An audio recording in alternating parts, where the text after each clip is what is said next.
तख्त भी हिलते हैं जब जनता जागती है और कुर्सियां भी बच नहीं पाती जब सवाल जवाब मांगने लगते हैं।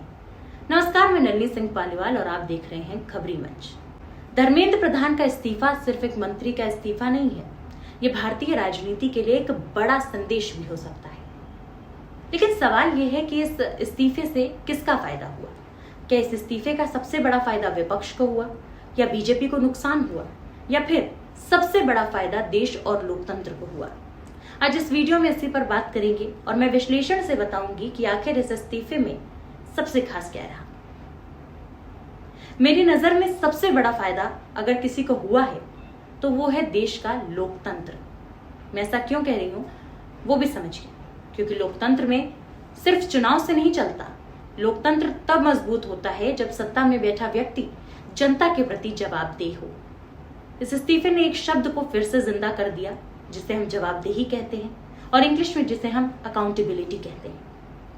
पिछले कई वर्षों में हमने पुल गिरते देखे, रेल हादसे देखे, पेपर लीक देखे और हर बार जिम्मेदारी किसी अधिकारी, किसी एजेंसी या किसी ठेकेदार पर डाल दी गई। ऐसे में लोगों ने एक धारणा बना ली है अपने मन में कि नेताओं तक जवाबदेही पहुंचती ही नहीं है।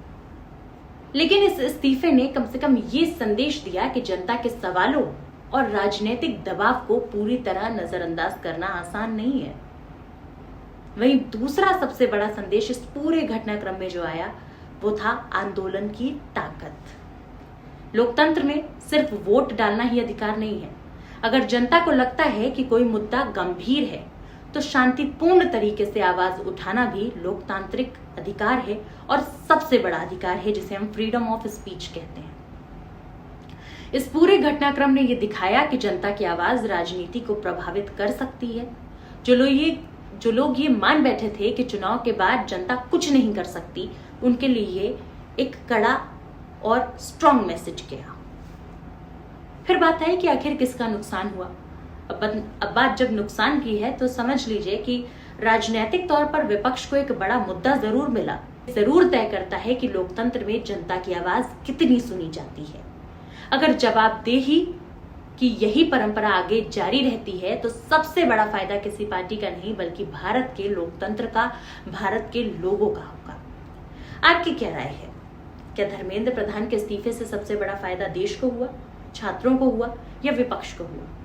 और क्या धर्मेंद्र प्रधान के इस्तीफे के बाद हमारी एजुकेशन सिस्टम सुधर जाएगी? इस पर क्या राय है आपकी? खबरी मंच पर जरूर साझा करें, हमारे कमेंट सेक्शन में जरूर बताएं। और इसी प्रकार से जनता के तमाम मुद्दे, जनता से जुड़ी बातें और हर वो मुद्दा जिस पर आप बात करना चाहते हैं उस पर मैं बात करूंगी। लेकिन उससे पहले